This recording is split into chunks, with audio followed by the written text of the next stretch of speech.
भक्ति मुक्ति के दाता सतगुरु, ये भटकत प्राण फिरंदा, उस साहिब के हुक्म बिना नहीं तरवर पात हिलंदा।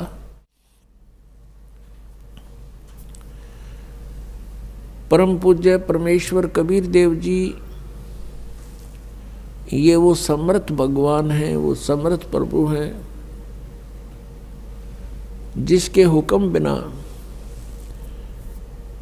एक पत्ता भी नहीं हिल सकता। उनकी रजा के बिना कोई भी प्राणी सत्संग में नहीं आ सकता। उनकी रजा कैसे हमारे ऊपर हो? परमात्मा आत्मा के साथी हैं, इस मन के नहीं। आत्मा परमात्मा का अंश है, ये परमात्मा के उत्पन्न की हुई है, उसके शरीर से निकली है। इस आत्मा का उससे विशेष लिंक है, विशेष संबंध है। जैसे माता को अपने पुत्र पुत्री कितने प्रिय होते हैं, ठीक इसी प्रकार उस परम पिता ने, जिसमें सभी गुण विद्यमान हैं, तुमेव माता च पिता तुमेव बंधु च सखा तुमेव विद्या च द्रविणी तुमेव सर्व मम देव देव। ये वो परमात्मा है जिसमें माता पिता मित्र और भाई के सभी गुण विद्यमान हैं।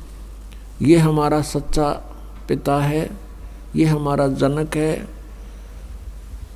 और यही हमारी माता है, क्योंकि तीनों लोकों में सबका धारण पोषण वही परमात्मा कर रही है। तो पुण्यात्माओं, हम अपने परमात्मा को भूलकर हम इन काल के, इन माया के भगवानों को याद करते रहे, पूजते रहे। अब उसकी रजा कैसे होगी? आत्मा जब रोती है परमात्मा को, ये मालिक उसके पास पहुंच जाता है। अपन आत्मा तो वैसे सबकी ही रोती है जब उस पे विशेष आपत्ति आ जाती है, अन्यथा ये मन के अधीन होकर के सारा जीवन वैसे ही बर्बाद कर जाता है। ये आत्मा बर्बाद कर जाती है अपने जीवन को। जब आप जी ने उपदेश ले लिया, आपका लिंक, आपका संबंध परमात्मा से विशेष तौर पर जुड़ गया। वैसे तो हम सभी भगवान की आत्माएं हैं, लेकिन जो उस मालिक से फिर से संबंध स्थापित कर लेती है, उसके ऊपर उसकी एक विशेष रजा बन जाती है।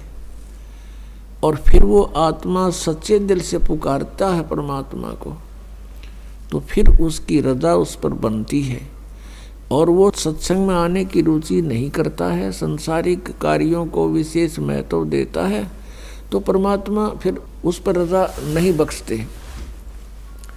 और उनकी रजा ना होने से हम यहाँ नहीं आ सकते। अपन आत्माओं, हम अपने पेट के लिए, एक रोजी रोटी के लिए सुबह से लेकर शाम तक और नाइट सर्विस में भी ओवर टाइम भी करते हैं। और जैसे किसान है, इसका तो कोई समय फिक्स नहीं, रात और दिन लगे रहते हैं।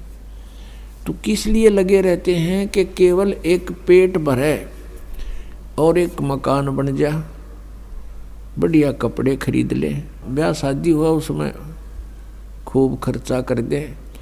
इनके लिए हम सारा जीवन लगे रहते हैं और वो भी हमसे सफल नहीं हो पाता। तब हम परमात्मा की ही खोज करते हैं। एक मजदूर मेहनत करता है या कोई व्यावसायिक व्यक्ति है, बिजनेसमैन है, वो अपने भरसक प्रयत्न करता है, अपने खूब सूझबूझ भी प्रयोग करता है, लेकिन फिर भी विफल हो जाता है। ऐसे ही किसान है, अपनी खूब मेहनत करता है, परिश्रम करता है लेकिन फिर भी सफल नहीं होता, कोई न कोई नुकसान हानि होती ही रहती है, तो फिर भी वो परमात्मा से ही अर्ज करता है लास्ट में। तो हम क्यों ना पहले भगवान से जुड़ जावें और उनके द्वारा दिए गए मार्ग पर हम लग जावें। क्या बताते हैं परमात्मा? दुख में सुमरण सब करें, सुख में करे न कोई, जय सुख में सुमरण करे तो दुख काहे को होवे। सुख में सुमरण किया नहीं, दुख में करते याद, कहे कबीरता दास की ही कौन सुने फरियाद।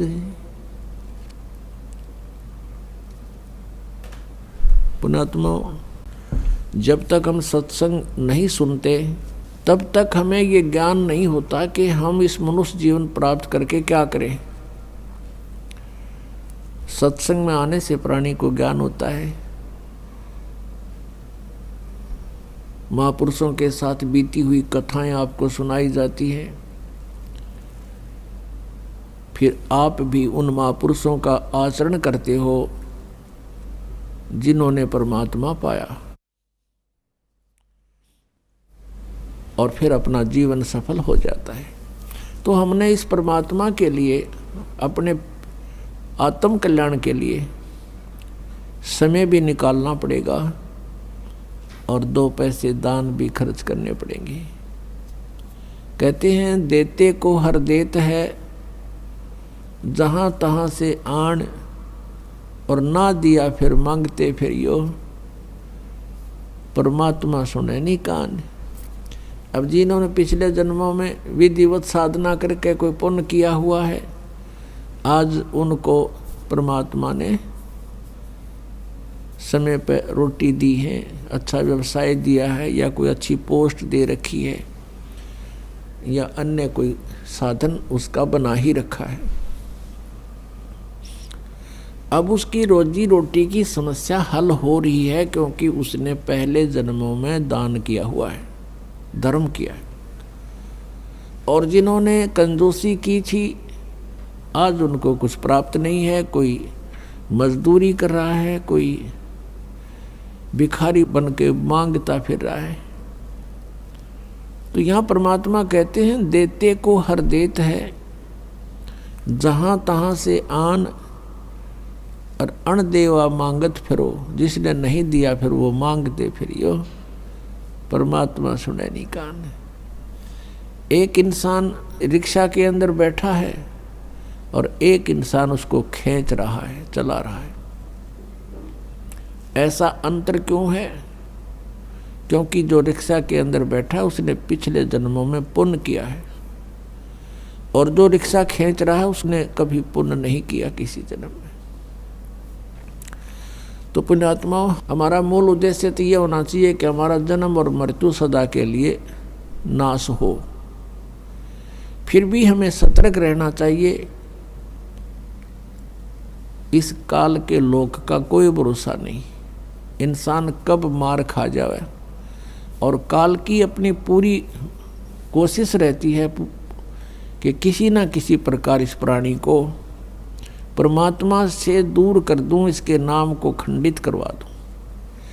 एक बार नाम खंडित करवा के फिर ये चुप हो जाता है, खामोश हो जाता है, और वो प्राणी जो यहाँ से दूर हो गया, उसका नाम खंडित हो गया, फिर उसको धीरे धीरे उसका मन यहाँ से हटता चला जाता है, फिर वो काल के जाल में फंस जाता है।